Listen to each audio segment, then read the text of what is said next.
Notre Dame's unofficial visit list for the USC game is absolutely crazy. Locked On presents The Portal, the daily podcast covering college football recruiting and everything NIL. Part of the Locked On Podcast Network. Your team every day. Welcome into the Portal Podcast, where you get your daily recruiting, NIL, and transfer portal scoop. I'm your host, Brian Smith, longtime college football recruiting analyst, and we're going to be talking live right here on this channel about Notre Dame's unofficial visitor list, mostly the uncommitted kids. They do have several big-time players already pitched to the Irish by Freeman and his staff. We're going to discuss some of them as well, but most importantly, we're just kind of got to go through the list. I have a few notes before I pull up the film that I want to go over, just a reminder for some people and just an overview, like where Notre Dame was, where they are. Don't forget what you already have, since it's still fairly new with the Freeman era. This is year 4. I think this program, recruiting-wise, has taken a massive step forward. Nothing against the last staff, but it's really about the head coach. Brian Kelly's not a recruiter by trade. Marcus Freeman does an elite job. Not a good. Marcus Freeman does an elite job of selling himself, his family, and then Notre Dame, and then the staff as well. It's all encompassing.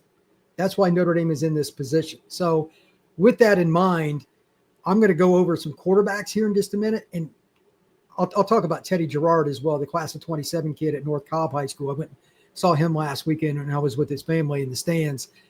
They are so far ahead at quarterback now.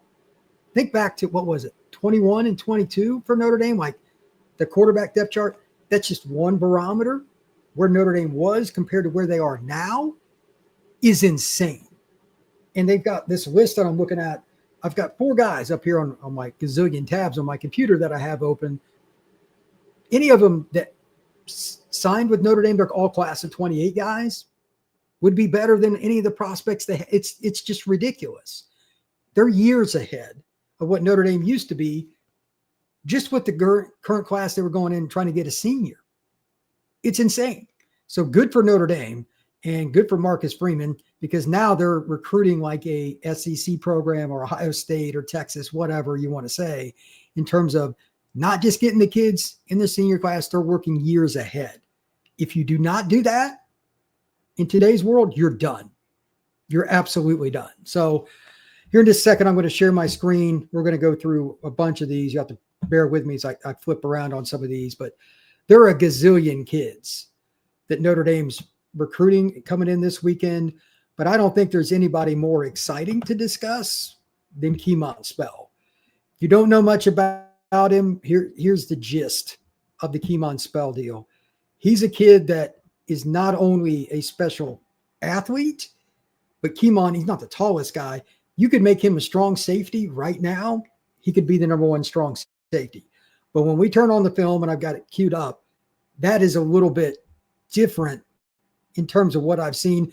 He has some Emmitt Smith vibes in terms of his ability after contact. Emmitt, I thought, was as good a running back that I ever saw after he got hit, still churning out yards.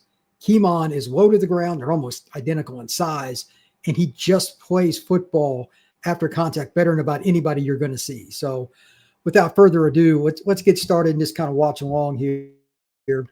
Kemon is a lot of fun. He's in his offense at McKeesport, which is just outside of Pittsburgh. He's the up back. He's the guy that they just use in the option attack, and he dominates after contact on almost all of these plays. And they've also added in like this formation here where they do some split back, but it's the same principle. He's not burner fast, kind of like Emmitt Smith was, but he's fast enough. In the first 10 yards, he's as good as anybody you're ever going to see from down to down. You won't see any highlight here of Kemon where he gets hit and then he just goes backwards. Balance is just absolutely elite. He just kind of finds the crease and gets into where he needs to over and over. That first guy right there struggles. Second, third guy have to help get him to the ground. It's the same thing over and over. It's always positive yardage. Penn State, when Jawan Sutter the current Notre Dame running back coach was with the Nittany Lions. I think that he'll end up with Notre Dame, but he could end up at Georgia or somewhere else. He's going to be with the Irish this weekend for the USC game. Hopefully he has a good time.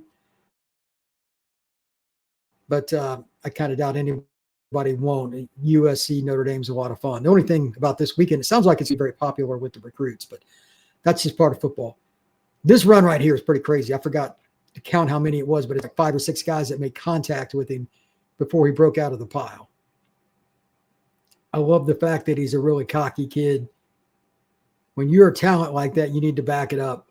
There's a moxie to him in terms of how he plays that I love.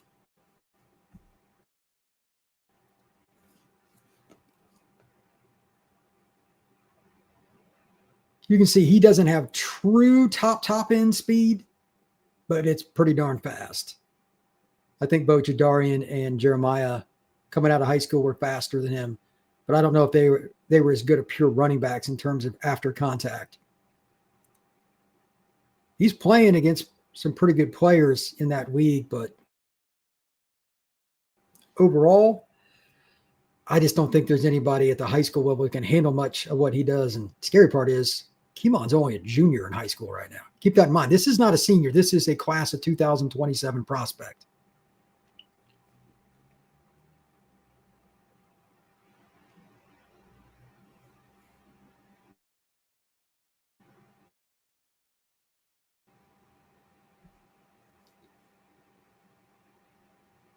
Here he is split out wide. I'm curious because he played in an option offense, how much he's played out wide, because they don't throw it much. But this is, by the way, it's a nice throw. The corner just got smoked on that. And when you're 10 yards behind, you're not going to catch a guy.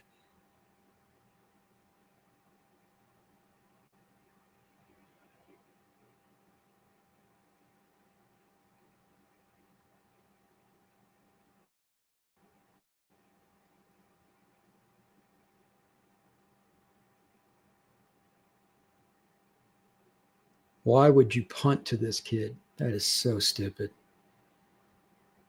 I've said it once. I've said it 1,000 times. I'll say it again. Why would you kick to a 5-star recruit at the high school level? It is so dumb. Coaches get arrogant. Don't kick to the kid that's going to a major college to play running back. Look at the contact balance. It's just insane.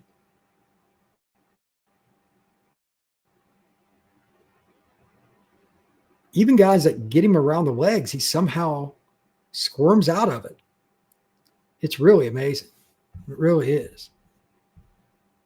With that being stated, I mean, there's only so much that you can really say about him before he gets to the college level, because Kemon is dominating so much. It's just gross. Let's see. I'll check the chat, see if anybody's got any comments about it. Let's see. Oh, this is a good point here. Coleman Smith says, thanks to North Carolina being an absolute dumpster fire, and it is. Hopefully the second back is Amir Brown. I'm going to talk about Brown in just a second. He is a great prospect, but to be honest with you, I mean, he's probably one of the more undervalued guys. I saw Amir at the Future 50 event in Bradenton. He was tremendous. I thought he was the best running back there. Now, Spell didn't go to that event. If I remember correctly, he did not go, but Brown was awesome. He's not really a second back. He would be a number 1. Texas really wanted him. Notre Dame really wanted him. Clemson really wanted him. What does that tell you? Those are not schools that take scraps at the running back position, obviously.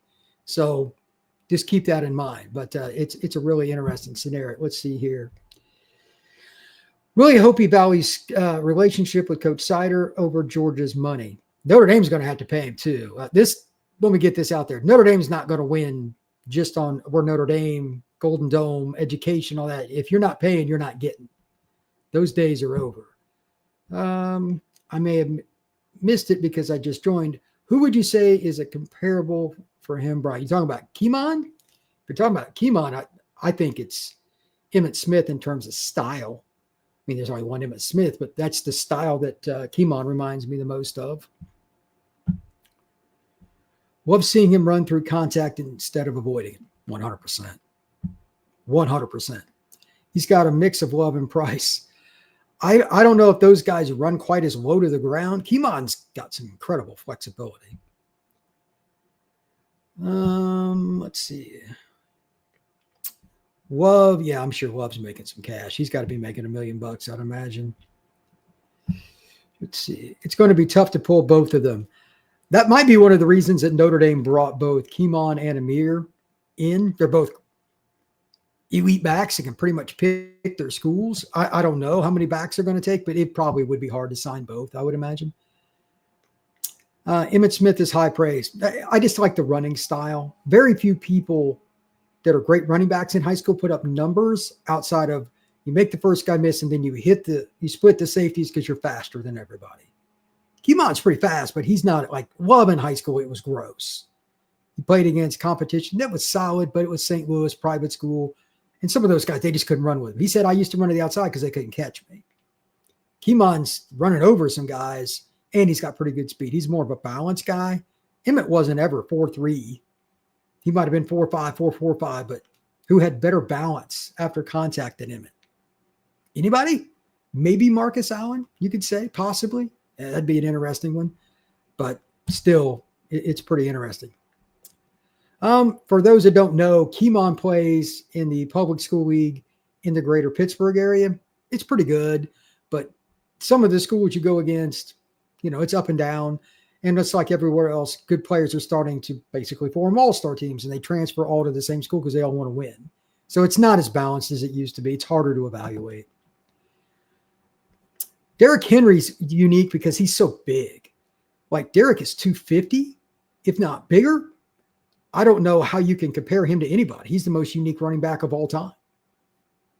Emmitt played at like 205, 208. And that's where Kemon is. They're very similar in size too. Derrick doesn't have a comparison.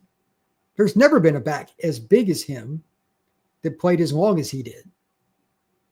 You could argue that Derrick is now the greatest running back of all time if you wanted. I wouldn't have a problem with that. But to finish out the stats, in which I'm sure he's trying to break Emmitt's record, and he could, it would be neat because it seems like he's a really good guy. But nonetheless. All right, next, I have somebody that everybody's probably going to be very, very interested in. And he's, from what I've been told, he's number one on Georgia's board, which puts things in perspective. He might be number one overall on Notre Dame's board too.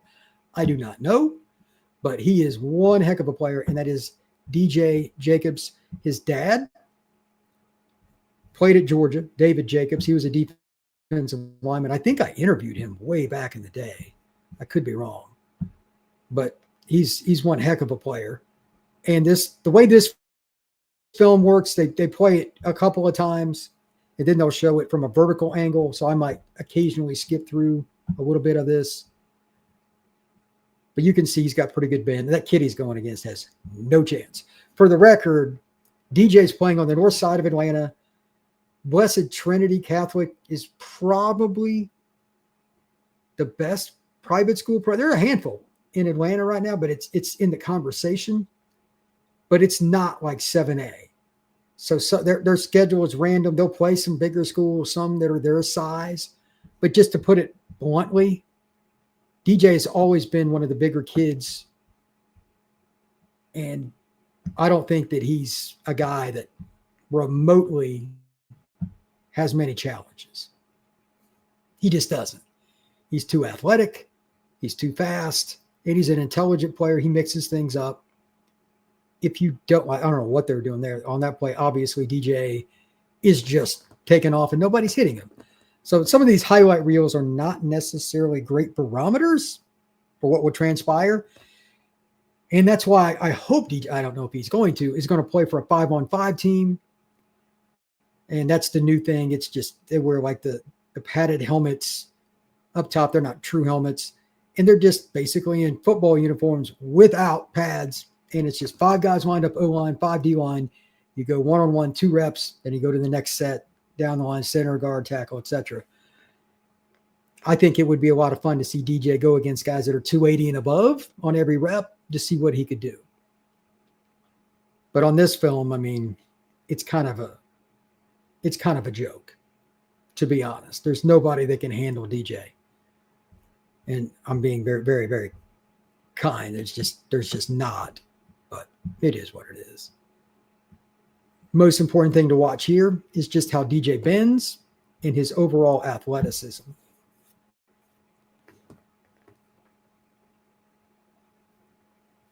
His ability to burst is pretty incredible. Ironically, just as a backstory, he grew up with Teddy Gerard. They knew each other from the time they were little, and Teddy is Notre Dame's 2027 quarterback commit. They're both Northside Atlanta guys. Teddy's dad, Jerry, still communicates with the Jacobs family, etc., quite a bit. So Notre Dame's involved. From what I understand, he's taken 2 visits to Miami. He's taken a visit to UGA and one to A&M. This will be a second one this season to Notre Dame.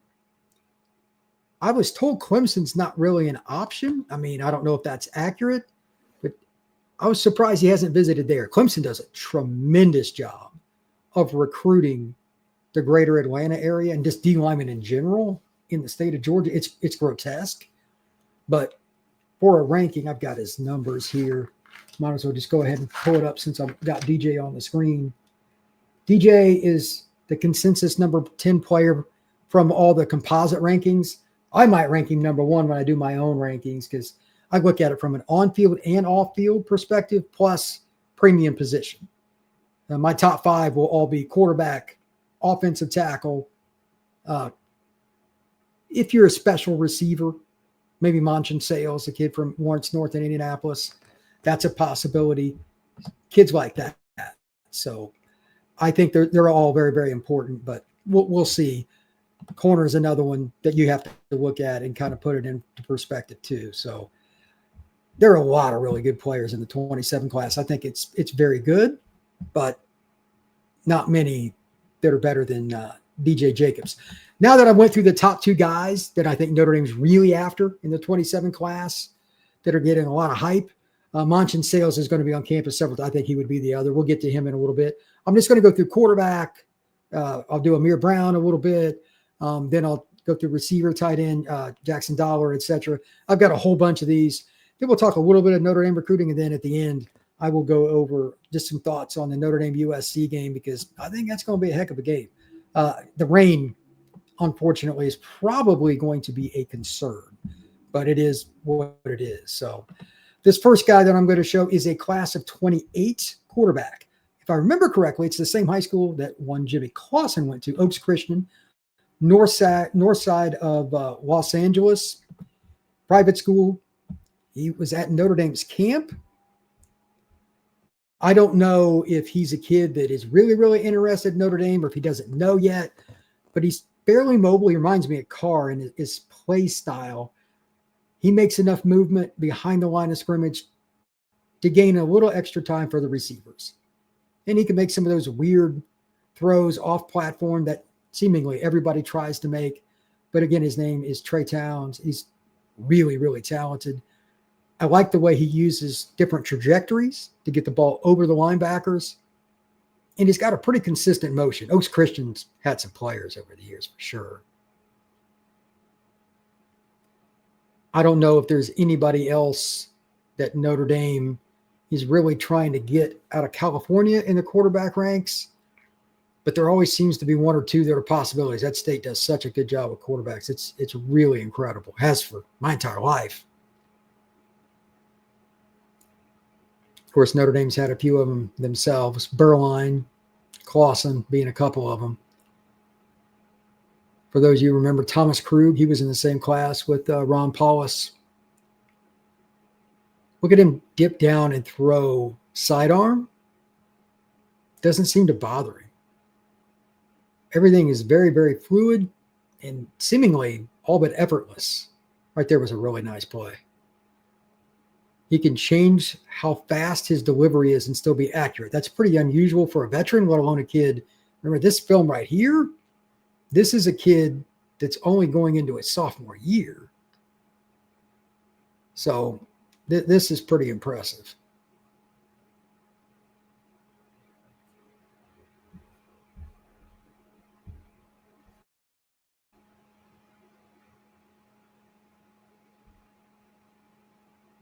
About another 50 seconds here on Trey. I don't know as much about his recruitment yet, but he's so early in it. I mean, he's, for what it's worth, he's top 200 recruit as a freshman, 1,996 yards, 19 touchdowns, 8 interceptions. So 63%, you know, he was 167 to 265. They let him throw it around as a freshman, but he's got Florida, Georgia, Arizona State, Arkansas, Indiana, Ohio State, Penn State, Tennessee, Washington. I mean, Jed Fish is a really good quarterback coach, guy at Washington. Those are some pretty good signs that he can throw it. I would imagine Notre Dame's going to be picky, kind of like they were with the 27 class, but he went to their camp already once. He's coming back for a visit. He's got to be on the short list for Notre Dame. So really good prospect. I don't know if Trey is a guy that is going to end up at Notre Dame, but he's got to be somebody they've talked to quite a bit about it, or it just wouldn't happen. He wouldn't be going all the way from the Los Angeles area to South Bend just for the heck of it. This next kid I like just as much, if not more. He doesn't have as much fanfare, and I'm probably going to mispronounce his last name. First name is Lucas. Last name is Prock. Prock, I believe it is, or just K. No, CK. He goes to the Hun School, which is in Princeton, New Jersey. I don't know if he's a kid that's quote unquote all that great in terms of getting out and getting exposure, but man, he can throw it. He's so accurate. Again, kind of like Towns, he moves around to give himself a little more opportunity to throw the football, but he's just very accurate. I thought he was as much, if not even more accurate than Towns. You can tell he's been coached. He does a good job of squaring his shoulders, throwing on the run, and some of the throws he makes on the sideline. There's one here in a little bit. Might be this play. Back of the end zone that's just ridiculous. Yeah, it's this one right here. Watch where the receiver catches the football. Can't throw it any better than that. That's an NFL throw. Last season, these are his numbers. I mean, it's ridiculous. 150 of 206, 72.8%, 3,000 yards exactly, 33 touchdowns, 2 interceptions. The 2 interceptions in particular catches my attention. Look at that over the top throw. I love his delivery. That means he's understanding scheme a little better, and they're probably a pretty good team. I'm sure he's got some players around him, but he doesn't put the ball in harm's way despite throwing for 3,000 yards. That is a very good sign. Most young quarterbacks suck at getting overzealous, and then they just don't have a drive all the way down to the 12-yard line, and they'll throw it right to a linebacker or a safety. Sometimes you got to throw the ball away. As the saying goes, live to play another down. Watch his over-the-top delivery, though. Like, it's ridiculous.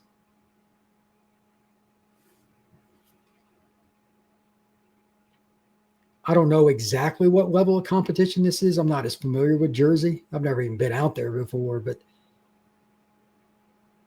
over and over again, you see the same principles with his fundamentals, just enough mobility to really be annoying. And again, look at the throws on the sideline.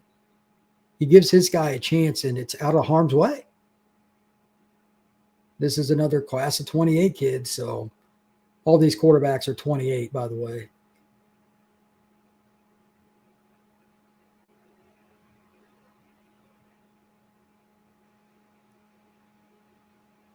On time, right spot.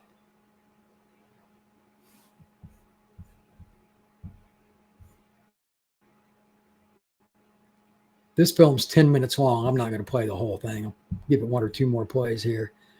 But he is really, really good. He's got decent mobility. Avoids the rush, gets the ball out. And if you don't get pressure on him like that, you've got a problem.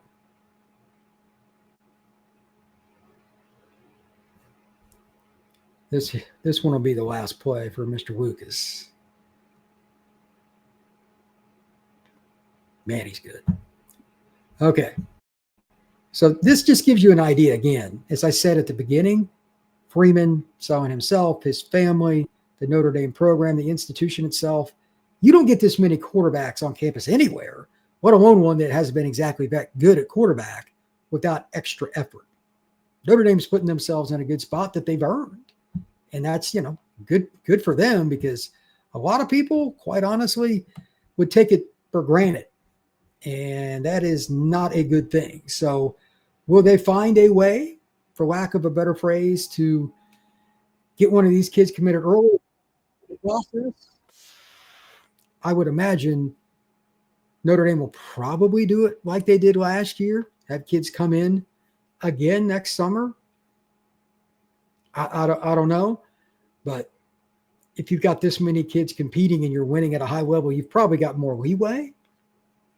So that's a possibility. But this next kid, Caden Kraft, let's see, he's out of the Charlotte area, North Charlotte. He plays at Lake Norman. He's a little taller, 6'4", 200 pounds. He's got some athleticism, to say the least. Really good prospect.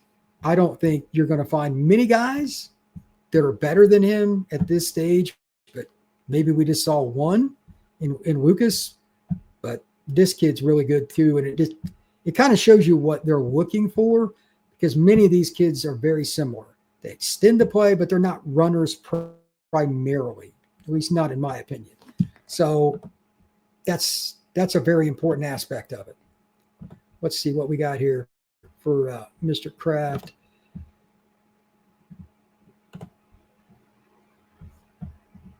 Why is it freezing on me? I may have too many tabs open for this thing. That might be what's going on.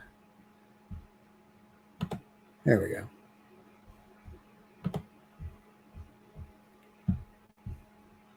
He is very, very talented player. Here are his stats for this year, and it's significant because, my computer's starting to, I've had too many tabs open. His stats this year are pretty impressive. 78 to 129. This is just obviously partial season. 60.5%, 12 touchdowns, 1 interception. Some of the offers for Kraft: Auburn, Florida State, North Carolina State, Virginia Tech, North Carolina. So he's just starting to get into that. And he's from the greater Charlotte area, which is pretty good football. My computer's getting hammered here. I've used up too many resources. But he's another kid. He's on time. He's consistent. He throws the football where he needs to. It's not anything that's difficult per se that he's doing in terms of just athletically. He'll make one guy miss or sidestep somebody and then deliver the football. He's doing everything he can not to get hit and get the ball out to his athletes. That's kind of the name of the game now in football. I get the whole dual threat thing, but look at Florida State, like Tommy Castellanos last week. I was watching that game. He got drilled down by the goal line and gets up limping. You just can't have, having your quarterback get smoked as a primary runner has its downsides. CJ takes off once in a while for the Irish too, but this run right here was a little surprise. I didn't realize he was that fast, but for the most part, he just makes one guy miss, then gets the ball off. They occasionally run him, but that's not his forte.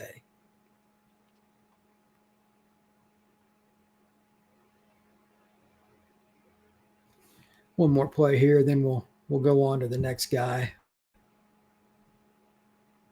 Yeah, freezing like crazy. He's pretty good. He is pretty darn good. All right, this next kid is actually from Indiana, south side of Indianapolis. It's an area not that far from where I grew up. And it's pretty rare. Indiana is not known as a quarterback state. It's gotten better. It would be kind of cool for the Irish, and I have no idea. This kid's name's Oscar Sloan. He plays at Center Grove. It would be really cool if Notre Dame could get an Indiana quarterback. Rick Meyer was from Goshen. They haven't had many guys from the Indiana area that they could recruit and really, really want. Center Grove's been a really good program my whole life. They've run a lot of option and stuff. They've obviously changed based on having this kid, but they've always been a physical power football team, kind of a Notre Dame, Penn State, Michigan kind of team. But if you got a quarterback like this, then you can definitely open it up. Look at that throw. Back of the end zone. I don't know if I like him as much as Towns or Lucas, but he's at least in the conversation. And these kids are sophomores. Let's see where they are by the end of the year. Purdue, Maryland, and Cincinnati are some of his offers so far this year. 87 and 132, 65.9%, 1,075 yards, 9 TDs, 3 interceptions. You can throw the deep ball. In the league that he's playing in and some of the competition, Indiana's not elite high school football, but Center Grove plays the vast majority of them during the regular season and playoffs. This is a very big school on the south side of Indianapolis, so he's going to see more competition than a lot of the other kids.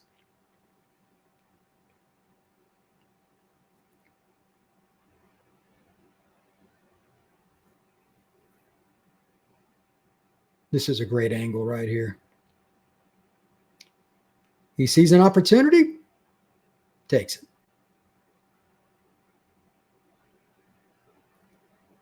His feet aren't quite as settled as a couple of the other guys, but it's close.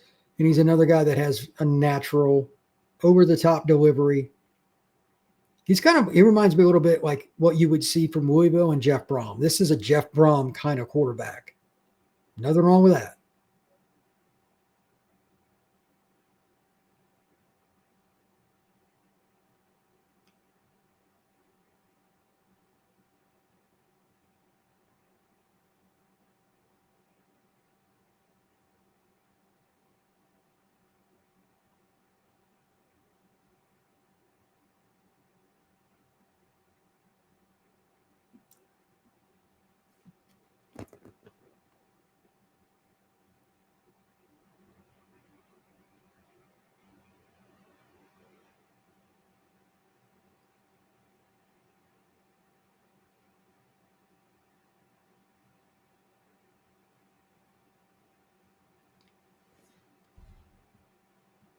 Consistently on time, accurate, change in arm motion. Again, look at that throw. Sidearm.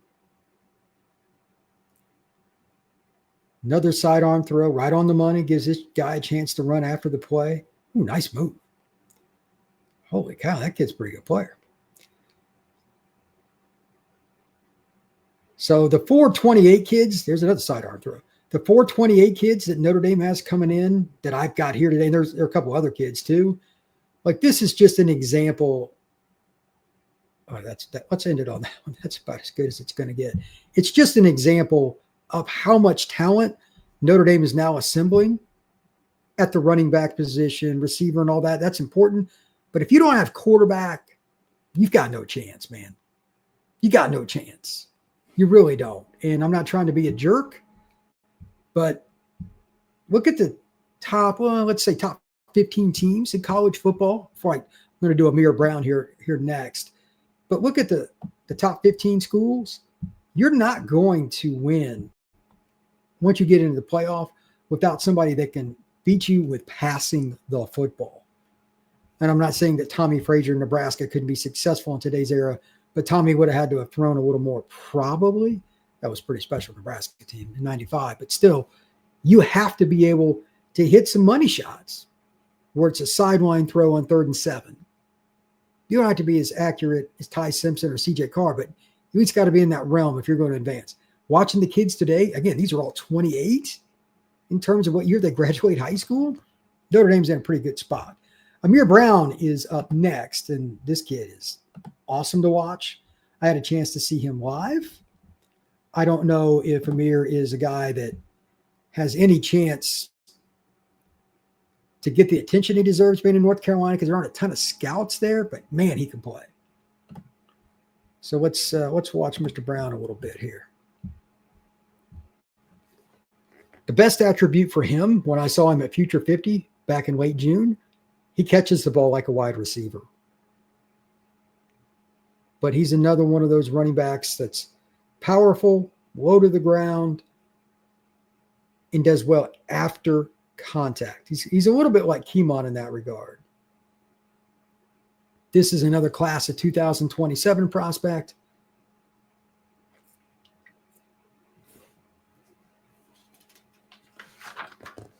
What we got here? This is just some of the offers for Amir. Notre Dame, Clemson, Texas, North Carolina, Florida State, Miami, Indiana, Ohio State, Oregon, Penn State, Tennessee, Texas A&M, Michigan. Junior stats, 102 carries, 802 yards, 11 touchdowns. So, yeah, he was pretty good. He plays at Rollsville, which is the Raleigh, North Carolina area. There he is catching a pass. He's just very consistent in everything he does, and he's very good after contact. Again, that's so important. Look at that run. That's awesome. Really, really quick.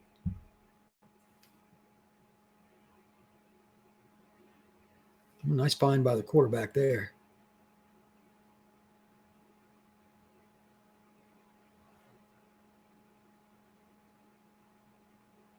Good cut. Power.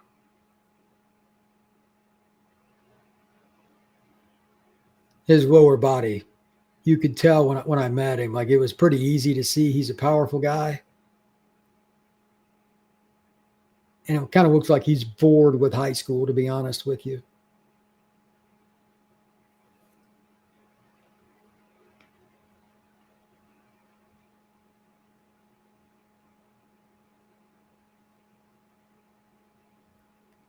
I wouldn't say elite speed, but he's pretty fast.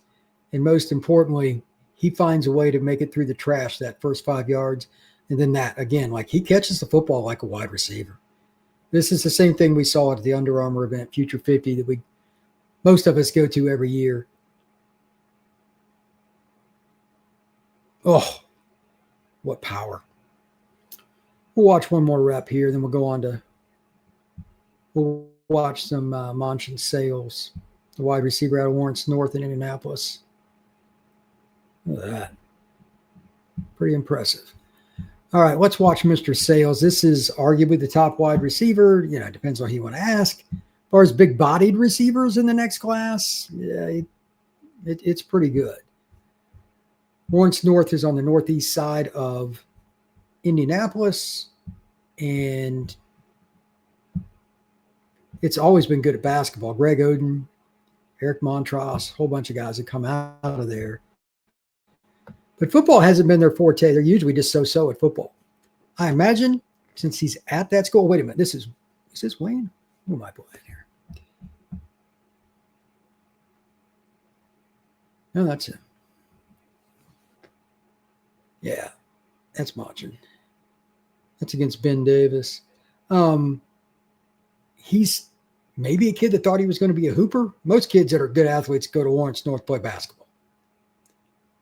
Or he just lives right down the street from the school. I don't know him. But he is really twitchy for a 6'4.5" kid. He measured in at Rivals 5-star at 6'4.5", 210 pounds, and his hands were over 10 inches. Like he's got hands like an offensive lineman. He's built different than just about anybody else.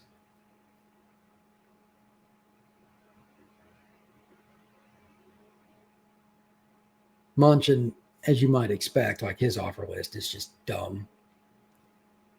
After I go through and we'll watch a few more guys on film. I'll go back through the list a little bit, talk about them from recruiting, then we'll hit the Notre Dame USC game.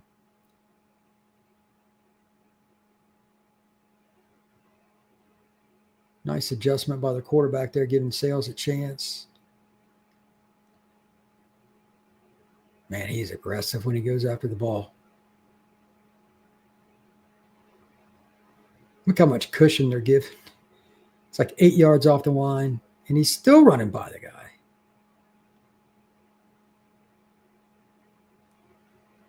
Man. So this is Ben Davis. I imagine that's Mark Zachary's going against there. I don't know. Maybe it's somebody else, but it's just too big.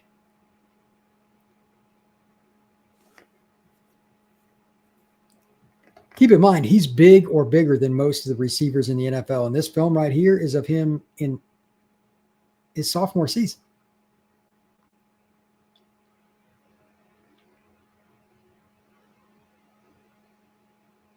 Oh, nice. He's a physical specimen. Good block right here. Man. That's pretty impressive.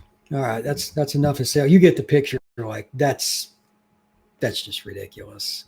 Then Amir Brown. This is an interesting story. He's one of the fastest kids I've ever scouted. He's out of the same high school that Marcus Freeman actually went to, the greater Dayton area. Goes to Wayne.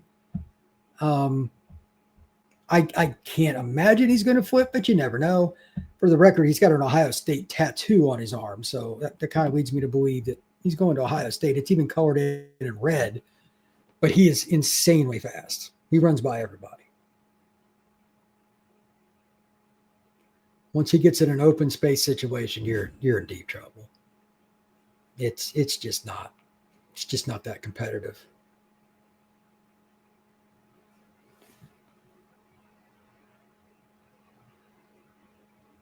Look at that.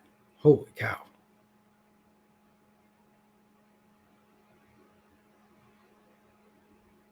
Look at the cushion that he gets. Reverse.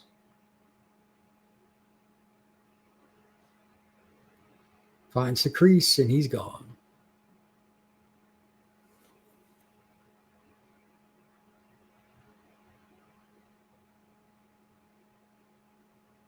That is what you call terrible coverage, and then you're going to get smoked on top of it because you can't run with it. Everything you did on that play after the catch is pretty much wrong, and he scored because he's so fast. Going back across the field like that is dangerous.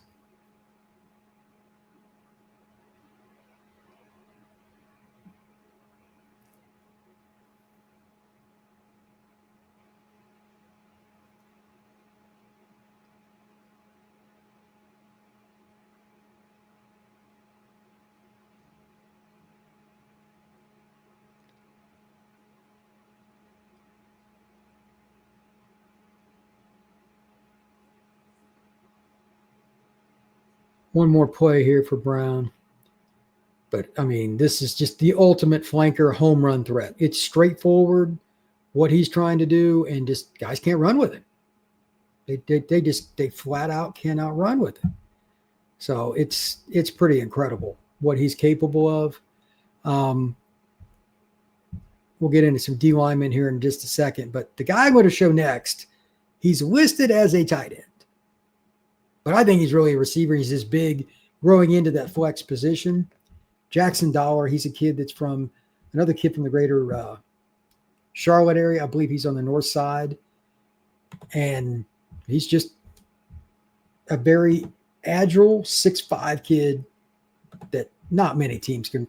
At the high school level, this is comical. I mean, even here, they just put him out wide, and he avoids the DB. He's got pretty good speed. I think this is Notre Dame's guy for the next class. He's been to Notre Dame before. Maybe he's not, but I think this is the guy they would probably take. I don't know. It's debatable. Seneca Driver is another guy. That's Tony Driver's nephew. If I remember correctly. He's the running back who played at Notre Dame. Then he moved to safety from 97 to 2000.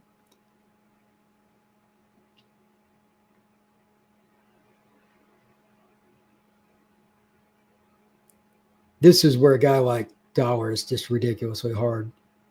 He's 6'5". How many DBs are going to handle him in the red zone?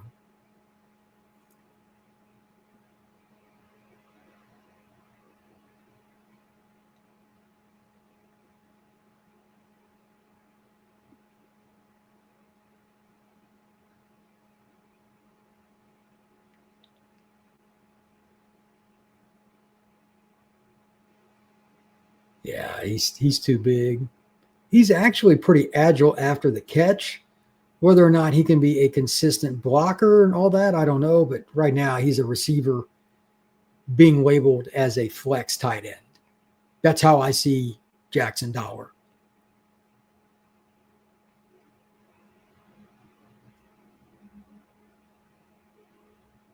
One more play here.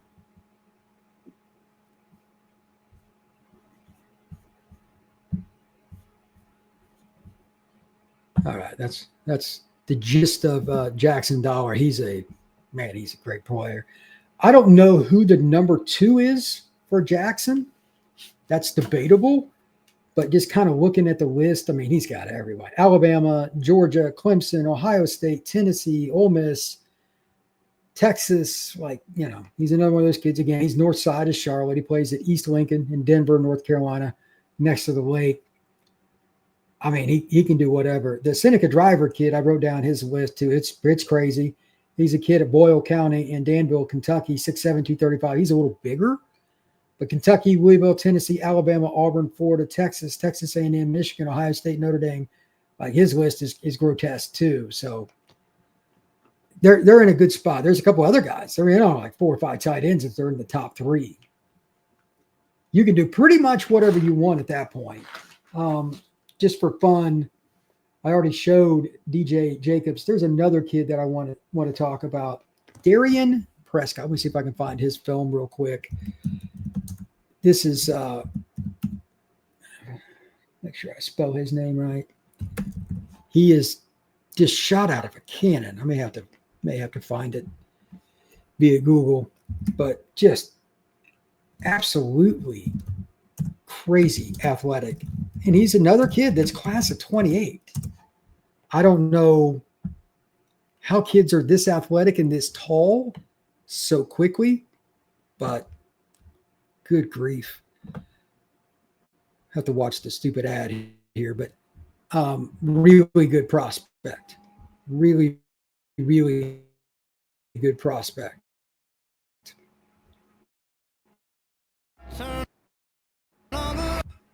This is the 6'5", 6'6" kid. Again, this is only a kid that's 15. I don't even know if he's got his driver's license yet, but I would take him right now. He's at Bolingbrook High School, which trivia for those of you that are older, which Notre Dame player from the early 90s came out of Bolingbrook and was a running back for the Irish. I don't think he ever reached his potential, but I always thought he was very, very good. I'll give you the answer to that here in a second, if anybody can answer it. But this is a really good player. Look how long he is in the legs, man. So on the right end here, shed, break down, make the tackle.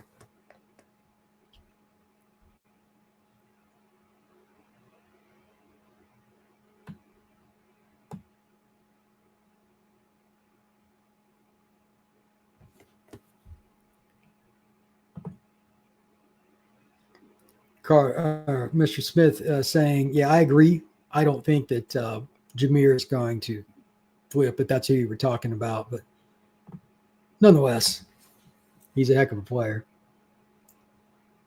Look at the bend and the length. Man, this kid's got, after this season, 2 more years of high school. This is the epitome of the pure outside pass rusher. He kind of gives me Peter Boulware vibes.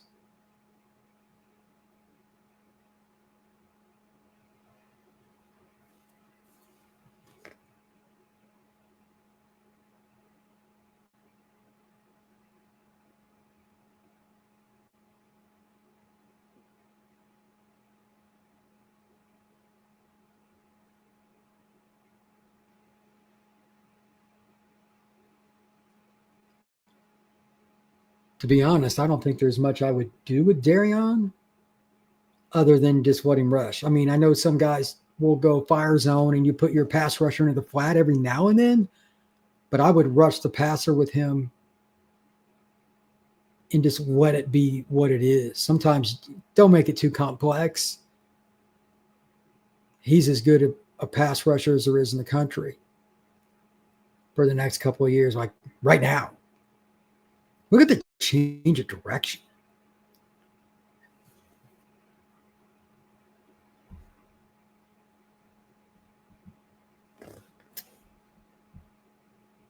Thank you very much, Archie. To be honest, a lot of these kids, there's not a lot of breakdown. They're just way better than everybody.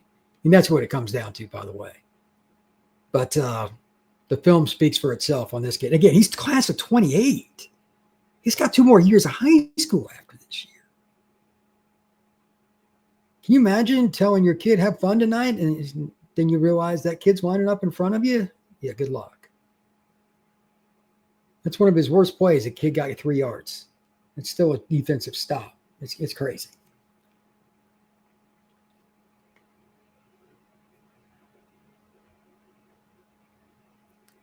We'll go one more play here. And I'll play one more defensive lineman just because it's a kid that I like a lot. But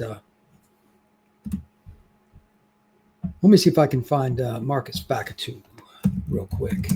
This is a kid out of California that plays at Orange Lutheran. It's a good program. I've been around him a few times at a 7-on-7, or excuse me, a 5-on-5 event. And Marcus is as good a kid as you're going to find. And that's the good news.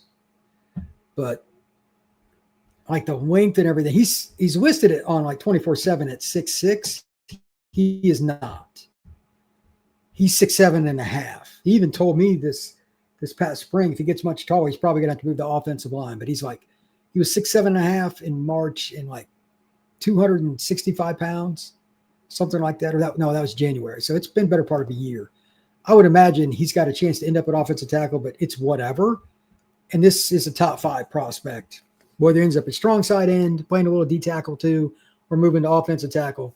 Great attitude, plays at a really good program, and he's just an athlete that wants to be coached. And you just can't have enough of those kinds of guys. So it is what it is.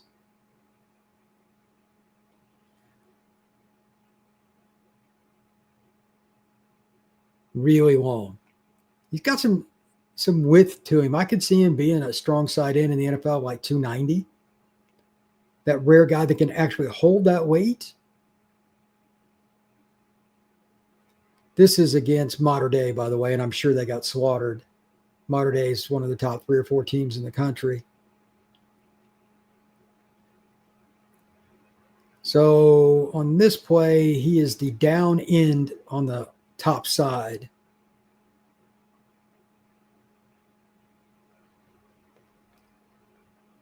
That's what it looked like. Maybe he was about. I'm having a hard time really understanding this, but he's a great athlete. This isn't the best film for this, to be honest with you. Maybe he's the bottom guy. They don't even use the circles on this. This isn't the greatest film. Pretty strong move there.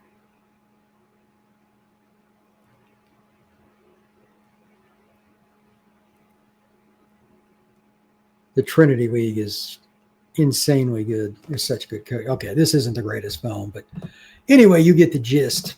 You get the gist of it. Let's talk a little bit before I go into the Notre Dame USC stuff. Just some big box recruiting. I got a few more notes about some of the kids and kind of going through it. There are a few guys that I think are really, really important for Notre Dame to make sure they get on campus as many times as possible. And as the saying goes, let the chips fall where they may. Here we go. I just talked about the Prescott kid from Bolingbrook, Marcus Bakatu from Orange Lutheran. Those are a couple of defensive linemen. He's got a younger brother, Alex, that's class of 29. I think Notre Dame's like his only offer from what they said on 24/7. I don't know if that's accurate, but he's another kid. He's like 215. Asher Giotto, he's a kid at the Bowl School. He's supposed to be there. That's a school in Jacksonville, elite boarding school, really good football program for my entire life. The only offers he does not have right now are like Texas, Oregon, USC. As a kid going into his sophomore year, Asher had already had that. I've seen him at Under Armour, etc. He's got everybody. That's somebody to talk about. Tavon Epps, he's from Tustin, California. They got a couple other players. Tavon is committed to Texas. He's originally from the state of Texas, but he's coming in for a visit. USC, Notre Dame, Texas, Bama, Georgia, Miami, Michigan, Oregon, Ohio State. Pretty impressive list. He's 6'4", 220. He's a guy that I think could grow into an end. I'm sure all those schools would give him that option. I talked about Seneca Driver a little bit. Oh, yeah, here's one. Running back. They've got him coming in. It's insane what Sider is doing. Noah Roberts, he is shot out of a cannon. He's an Arizona kid. And when I say speed, I mean really, really good speed. 100, 200 meter. He's sub 10.8. he does all that. But Bama, UCLA, USC, Arizona State, Arizona, Texas, Texas A&M, Oklahoma, Oregon, Ohio State, Notre Dame, Michigan, Miami, Florida State, Illinois, or Indiana. Like, he has almost every offer already. He's the number 87 player in the composite for the class of 2027. I talked about Brown. And then in the class of 27, Zayden Jernigan. He's from Louisville, Mississippi. He's a little bit like Kemon Spell. He's another running back. His film was gross. 5'10", 200 pounds, power back. He had 1,798 yards as a freshman, 27 touchdowns. He might be the best running back in the state of Mississippi. And there's another kid who's committed to Ole Miss in Mississippi this year that I think is one of the top 5 to 8 running backs in the country. This kid's 2 years younger than him. He might be better. He's on campus this weekend as well. He's ranked number 27 in the composite. And I didn't even pull up all the stuff in regards to the DBs, but I do want to just mention some of them and kind of go over some of it from the list that Notre Dame has this weekend. It's for just as a reminder, before I go over the quote unquote list of players that are 27 and whatnot that are just incredibly talented that are coming in, but they've got, let's see, I got to find the list for the 26 kids. Okay. Smith, Pouncey, Adams, Reddish, and O'Brien, all 5 DBs that are committed are going to be on campus. The only question I have is which guy ends up playing nickel out of that, because you've got so much versatility. That's as good a DB group as anybody has for the class of 26 headed to Notre Dame. For 27, I've seen Xavier Hassan. He's out of Raleigh, North Carolina, goes to Cardinal Gibbons. He's pretty good. He might be able to play nickel, but he's probably a corner. I haven't seen Duvet Williams. He's a kid out of Cali that they're after. I want to say he's the kid from, is he Bosco? He's from one of those schools. I think it's Bosco. Ace Alston, he's from Anderson. He's a really good player out of Cincinnati, good prospect. Larry Moon's a kid that I know personally. He's from the Pittsburgh area, but he's at IMG, elite corner. He could play free safety. He could play nickel. And then Khalil Terry, I'm not sure where he's from off the top of my head, but he's another kid that's supposed to be really good. Notre Dame at DB, like the last couple classes have been really, really good. But if you look at even, let's just say they got 3 kids in 27 in the secondary. I don't even care which spots. Anything you add to the 5-man class that they have now, and they've got Sig, whatever that kid is from PA, was committed to Penn State, decommitted. He's either visiting this weekend or coming up for another, I don't remember when, but he's going to come in for a visit at some point. Maybe you take a kid like that, but you don't need to take anybody. When you're at that point where you don't have to, you're in a pretty good spot. 6'7" at POS and probably 15 to 16 and not playing basketball. Talking about Seneca. Yeah, he's a really, really good player, man. I'd imagine he's had to have been asked to play hoops. That's when you tell coach you pulled a hammy and get off the bus. There's truth in that. All right, I want to shift gears here and just talk for a few minutes about the Notre Dame USC game because I think it's a blast. It's one of my favorite games of the year, not just because I followed Notre Dame growing up, but I just like the whole thing with got a Midwest school, it's different culture out in Los Angeles. All of that I think is great. And if the rivalry comes to an end, it's a shame. But it is what it is. I'm not going to dive down that rabbit hole. Here are the things that I think are important. Number one, injuries. Both teams got a lot of guys banged up. Starting center for both teams isn't playing. However, the starting center for USC has 25 starts at Syracuse before he transferred to the Trojans. He took the paycheck, got bought off the roster. It's obvious what happened. He's pretty good. How will whatever the kid's name is for Notre Dame play? We don't know. That's really important, especially because of the following. There's a chance of rain in this game. A really good chance. Second half, snaps. Just going to throw that out there now. One or both could have a bad snap that costs them the game. I hate that, but fumbles are fumbles. Just something to be aware of. Secondarily, I think the quarterbacks will more or less, for whatever it's worth, cancel each other out. I think they're 2 of the top 5 or 6 quarterbacks in college football. So it'll come down to trench play, turnovers, and the word that no coach likes to hear in a close game, special teams.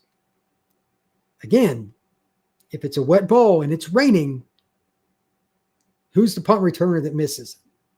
Who's the punter that gets the snap right to him and drops it? Notre Dame's special teams are really good, but they could be terrible in this game just because of the wet ball. Who knows? It's supposed to be a chance of rain in this game, but there's also going to be wind. So that's something else for the punt returners to think about, and quite honestly, the kickoff returners. Even if you fall on it, if you fall on your own 8-yard line, that's still not a good starting point. Special teams will be important. And then you just get into the matchups. I heard somebody say the other day on the Cover 3 podcast, it's obvious that USC has a better wide receiver group. I actually disagree. I think Notre Dame's is better, and here's why. It's more balanced, and it's, even though Greathouse is banged up, it's healthier. Jacoby Lane has been banged up for multiple weeks. Mark Holkin is a guy that covers USC on the On3 site. He works on the Locked On Podcast Network and runs the USC site. And they haven't been playing Lane a ton. When he's not on the field, you can do more things to try to take away Mekhi Lemon and make it more difficult for him. I think he's the best proven receiver in the country. And what I mean by that is he's got over 40 catches. He's getting the ball and they keep finding ways to get it to him. You're going to have to find a way to do better than what you did last year for sure. And if he's in the slot, I don't know if that's going to work out well for Notre Dame. I heard somebody say, hey, put Leonard Moore on him. Playing slot corner is not something you just jump in and do it well. It is totally different in terms of spatial awareness and all the different things they do in the screen game.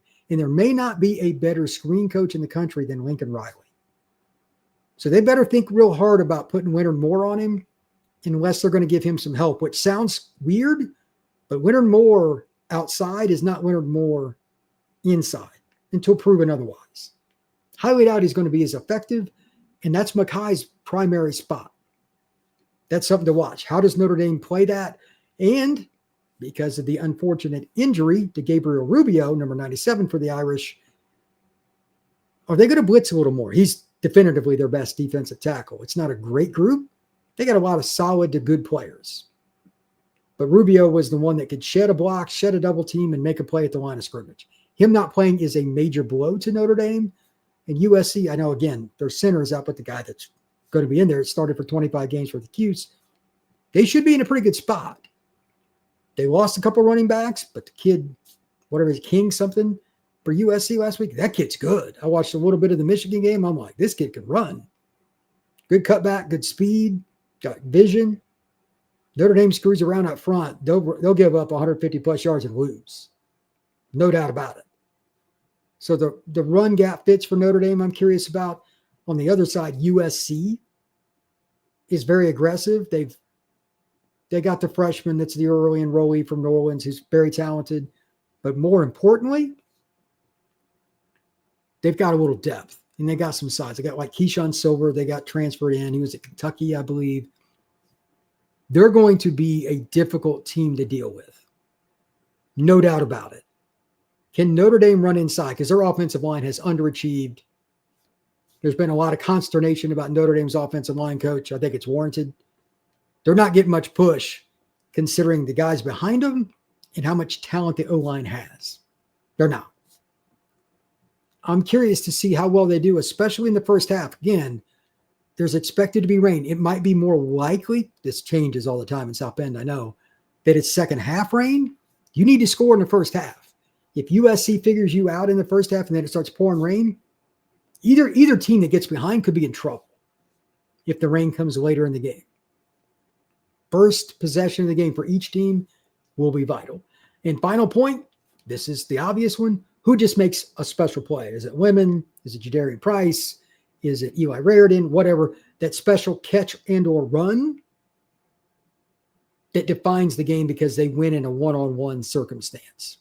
Not many teams have players like USC and Notre Dame do on offense. I don't know which guy it will be.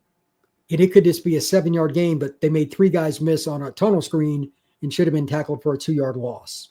I could see Mekhi Lemon doing that in a heartbeat. Moves to change, they go into 4-minute offense and they beat Notre Dame, or vice versa. Maybe it's Malachi Fields for Notre Dame catches a quick slant, breaks a tackle, and gets an extra 5 yards, gets a first down. That kind of play could very well determine not only who wins, but like who ices it. Because it's going to be about toughness. It's not going to be a fun game to play in if it's raining and it's windy. Nobody wants to play in that as a receiver, especially, but that's why I'm bringing them up. The ball's not going to come at you inconsistent. It's going to be a knuckleball almost, even if it's a spiral because of the wind and the rain. You're going to have to play really good football. You're going to see more drops. Who capitalizes catching the football? Tight ends, running backs, and receivers. I think the answer to that, probably the team that will win the football game. Thank you very much for checking out this live show. Had a lot of fun. I'm going to chop this up, and or I might just put the whole thing up just for fun. But we're going to have some fun with it. I love playing videos and kind of doing this stuff, but we're going to do a lot of these, and we've got a special thing coming up on the Locked On Network. We're going to have a subscriber program where I put up something every day that is for $15 a month, and it's going to be all my rankings and all that stuff will first go on there. Live shows and stuff will first go on there. There won't be any commercials like I did. I did this one on purpose. No commercials, all that stuff. That will be behind the paywall, but it's only $15 a month. So you can do with it whatever you want. I enjoy this kind of stuff. And to be honest, I enjoy it a lot more than I do just doing a regular show. I do the Locked On Seminole show as well, but the portal, meaning literally the transfer portal and recruiting, this is my bag. And I think it's the most fun by a million miles. And I could do it year round because there's always a team to talk about. Not just Notre Dame. It could be Syracuse. It could be UCLA. It could be Texas A&M. Everybody. I want to have something every day in this sense. So it's supposed to start, I believe, early December. I just signed up for it yesterday. We're getting it rolled out. Just planting the seed for everybody. If you want, I'll do a lot of Notre Dame coverage. Obviously, I followed Notre Dame my whole life, but it'll be everybody. And all the rankings and stuff in particular with film reviews, they'll definitely be on there. So it's a lot of fun. Coleman, thank you very much, bud. Appreciate it. It's a lot of fun to have a show like this because I can mix it up. Thank you very much. I appreciate it, sir. And I look forward to doing a whole bunch more. But thank you to everybody that showed up today. We're going to have a lot more of these. Now that I've got a bunch of sophomore and junior film, I can put up and do live shows, do them all the time. I'll just do recruits. Just talk about, they won't be as long.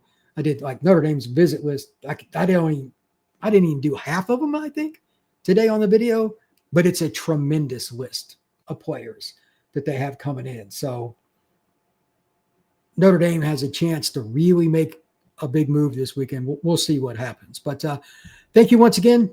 We will see you all again very, very soon here on the Portal Podcast, and probably do another one, I think, next week would be Monday or Tuesday, based on if anybody commits, et cetera. It could be earlier, but we'll see you again soon here on the Portal Podcast.